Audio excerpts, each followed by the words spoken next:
Ciao, and welcome to the Disgruntled Traveler Podcast. Now that I've got your attention, I'm going to tell you a story about a place in Bali where I stayed and almost lost my mind. Yes, this is a story about Bali, Indonesia, and my time with a dog. This dog almost drove me to insanity, and I'm going to tell you how this happened. Well, I booked a nice Airbnb for a month in Bali. I'm going to give you the context. It's a 3 apartment building. The apartments are side by side by side. They're each separated by a wall. The walls aren't exactly thick and soundproof, but it's tolerable. If it's just people talking, it's tolerable. Keep that in mind. So anyway, I'm there, like I prepaid my money. I paid like $400 to stay there, $100 a week, $400 to stay there for a month, right? I'm there 2 weeks. Everything is cool. I have no problems with either neighbor. I'm actually the apartment in the center. There's a guy they were a couple that was next to me in the back that had a patio area. And then there was this chick from Russia who was on the other side. She was by herself. And then, over there. And then it was just me. So anyway, I decided to skirt off to Ubud, which is north of where I was staying. I was actually in, oh my God, I can't think of it now. It wasn't Uluwatu. It started with a D. Damascus? I don't know. I can't think of the name of the place. But I was in the center of Bali. So I decided to go north into the mountains in a place called Ubud with a buddy of mine for a few days. No problem, right? No problem. Locked up my apartment there, took off for a few days, came back. Well, here's where things got a little crappy, okay? So when I come back, I noticed that the couple that was to the right of me in that apartment actually checked out. You know how I knew this? Because now I started to hear a dog, and they didn't have a dog. Then I noticed there was this dude that was living next to me now, or checked in with this dog. And I'm thinking, wait a minute. I don't remember on the Airbnb listing that she allows pets. Why is there a pet in these apartments, right? It's not on the listing. So, of course, I'm not going to say nothing to the dude. I thought, well, maybe he's just there a night with the dog, no problem, right? So every time this guy got on his motorbike to leave, he put the dog out in the little like porch area, which was right next to my window. This dog must have had a high anxiety issue with him leaving, because when he left, that dog went berserk. Like it would bark and bark and bark nonstop until he came back. Luckily, he was only, during the day, he was gone maybe, I don't know, half hour, maybe an hour, and then he'd come back. So I'm like, okay. So it sounds like if this guy stays at night, the dog is cool, everybody's happy, right? I can get some peace and quiet. Because I just came back from my trip and I was like, I don't feel like skirting off anywhere just to get away from this dog, right? And I was really tired. And I was sick. On top of that, I got Bali belly, man. That's a whole nother story. But I came back sick. So I'm passed out in my bed in my apartment, but I'm hearing this going on, the dog barking off and on, all this. I can hear this guy taking off on his bike and coming back. I mean, he was annoying. He was annoying. The dog was annoying. So anyway, the sun fell down. He takes off for the evening, and I mean the whole night. Okay? He left the dog, but instead of leaving it on the patio, he put it in the apartment. Okay? I don't know if the dude left water or food for this dog. I don't know. I don't know. This guy didn't seem too responsible. So he splits, and the dog is going, like I said, berserko. Like I'm hearing this dog bark, and I'm I'm going to give you an example. Like,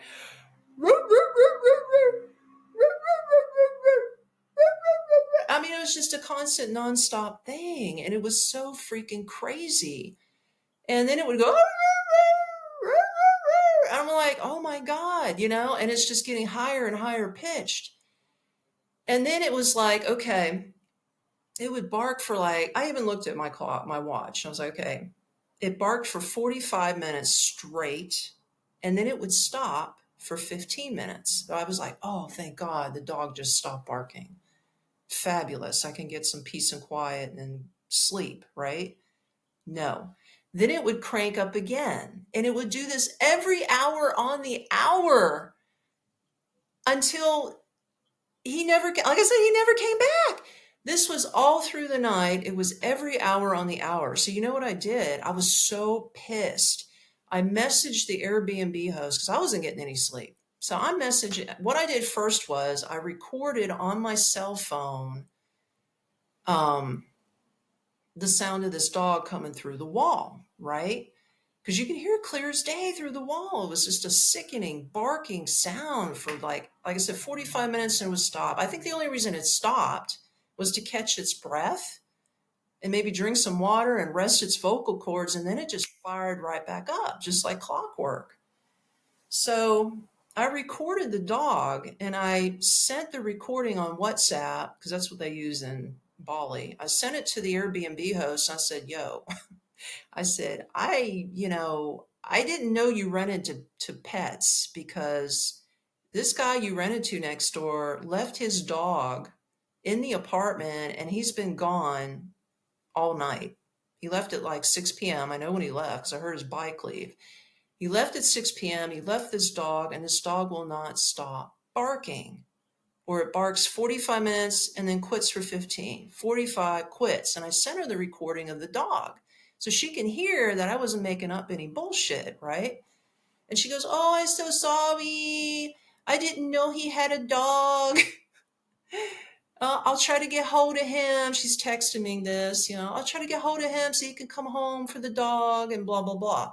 This is at 1 a.m. in the morning. You think that nigga's coming home? Hell no, he ain't coming home. Like I said, and then 2 a.m., I'm up again with the dog. I sent the recording to her. She goes, I can't get hold of him. And then 3 a.m., did it again. 4 a.m., did it again. 5 a.m., 6 a.m., 7 a.m., 8 a.m. I kept sending her recordings every hour on the hour. And she goes, oh my God, I'm so sorry. I still can't get hold of this guy. The dog is still barking. This is all from 6 p.m. that evening, all night. And now we're talking 9, 10 o'clock in the morning. I had zero sleep, bro. Like zero sleep, okay? And I am livid. I'm like, what if he never comes back? Right? How long is this guy renting this place for? And he's just going to leave this dog? And what about all the neighbors around us? Like, they got kids and shit. They got to go to school. And this was a weekday. And like, did anybody get any sleep? Because I sure as hell didn't get any sleep. And I know the neighbors out there heard that stuff, right? And in my mind, I swear to God, and I am a total animal lover, but I swear to God, I had visions of killing this dog. And I hate to say that. I don't want to say that. But then I was like, it's not the dog's fault. The dog is only doing this because he misses his owner, and his shit-faced owner is the one who needs to get his ass kicked because he left the dog alone, And then I was like, wait a minute. It's not even his fault. It's the freaking host's fault for renting to somebody with a dog in the first place, right? So I'm like, okay. So I told the lady, I says, look, she goes, I still can't get hold of him. And we're talking 11 o'clock during the day. And I says, you know what? I got no sleep last night. You heard the recordings of this dog. I said, I can't go another day and night with this dog. This is impossible. It's driving me crazy. And I know anybody in their right mind would have wanted to get out of that situation just like me. So I told her, I says, look, if you can't get hold of this guy, like in the next hour, I'm getting out of here. And I want my 2-week refund because I stayed 2 weeks. I already prepaid you for 4 weeks. I want my 2 weeks back. And she's like, okay, okay, okay, I give you back your money, So she's promising to give me back my money, right? So I'm like, okay, cool. So an hour goes by. She says, I still can't get hold of the guy. I was like, fuck this. So I got back on Airbnb. I found me another place for 2 weeks to skirt off to. And it was about the same. It actually was cheaper than the rate for her. So I was like, okay, cool. I'll put out this money for the other place and I'll get my money back and I'll even make some cash off of it because she's going to pay me back because that's what we promised. She put it in writing right on WhatsApp and she put it in writing on Airbnb. So I had proof of this. Okay. So anyway, it gets really good now. So the dog is still barking. It's 1 p.m. and I already booked a place. And actually, that day, I couldn't get in that day because the lady that I booked with a new place said that I have to clean it. I can get you in the next day. And I said, oh my God, that means I have to stay here another night. So I was like willing to jump out to a hotel room and just forfeit more money just to get away from this dog, right? So I tell the Airbnb, the first lady, I said, look, I got a place booked. This was like a Saturday. I said, but I can't get out till Sunday because they don't have the place ready yet. And before I even said anything about getting to a hotel and leaving, she's like, I will pay for you hotel. I'll give you your 2 weeks back and I will give you a hotel room to stay in. I was like, oh boy, what's this going to look like, right? But she says, I'll pay for that. And I says, hey, I'm going to need a ride. I mean, I'm going to have to catch a grab ride, which is like an Uber. And she says, I'll pay for that too. So I'm like, okay, this is cool. Okay. So she's really trying to amend the situation with me. Sounds like a fair deal. So, all right, I'm packing my shit. I'm getting ready to go. And I'm like, oh my God, I'm still looking forward to a quiet room, right? I get my Airbnb, I get out of there, I get my ride. She paid for it. It's all cool. Get into the new location for the night. It was the most nicest. It was like an apartment hotel, plush king size bed. Like it was better than her place. Okay. And I was like, damn, I wish I would have known about this place. I would have run in here. And it was totally quiet. I slept like a baby. When I got there, I just crashed the F out and I slept like a baby. So, and then I managed to get to my new Airbnb and I'm away from the dog, right? Okay. So I'm like, okay. So I give it a few days and I'm expecting my money to come back. Okay. I'm expecting this money to come back in from my other host. I don't see any cash. I don't see anything coming in from Airbnb. So I messaged her on Airbnb, not WhatsApp, because I wanted to have a record of this. I said, hey, you remember you promised me to refund me back my 2 weeks for the situation? And she didn't say anything, but she goes, oh, you're going to have to talk to Airbnb about that. And I was like, uh-oh, something's up. She's trying to skirt out of that $200 she owes me, right? So I message Airbnb support. I send them all the proof. I sent them a recording of the dog. I told them the whole situation. I told them what she did. I even sent screenshots of her promising to pay me back, right?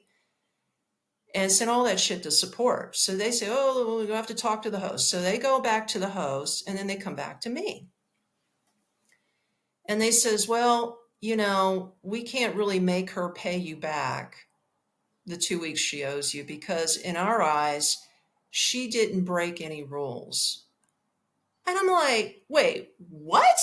So I message him back and I'm like, wait, what are you talking about? It says in her ad, no pets allowed. And she ran into somebody with a dog. And it wasn't my fault I had to leave. I was perfectly fine staying there until this dude moved in with the dog, right? Oh, no, but that's not part of our ground rules. I said, that bitch. So she probably knew that she can get away with not paying me because she knew it didn't break Airbnb's ground rules. Okay. Ooh, I wasn't going to let that shit go. So I messaged her back. I said, they say that you're not going to pay me. I said, what was this promise that you said you were going to pay me? The 2 weeks you owe me? You lied, right? And she's like, well, it's not like I'm a hotel. I can't just automatically get my apartments booked.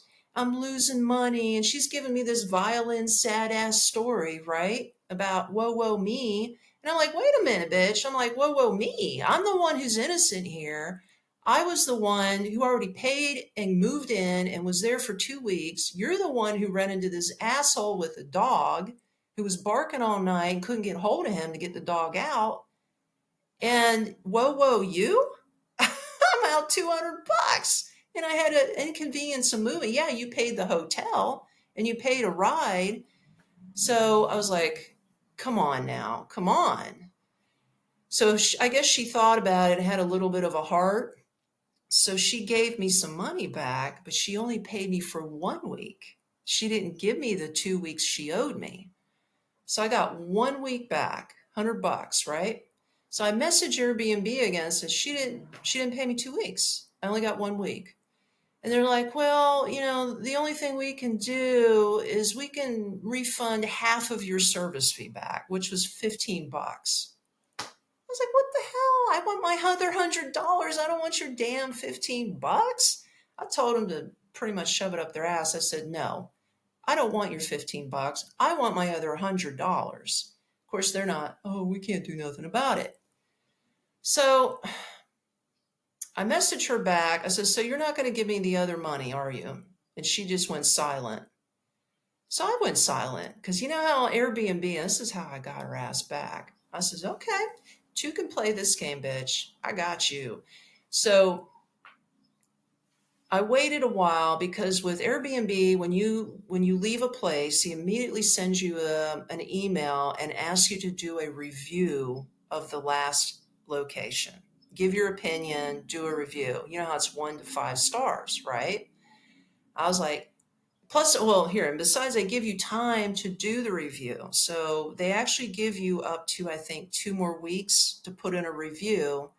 And the host has a chance to put in a review about you, the renter.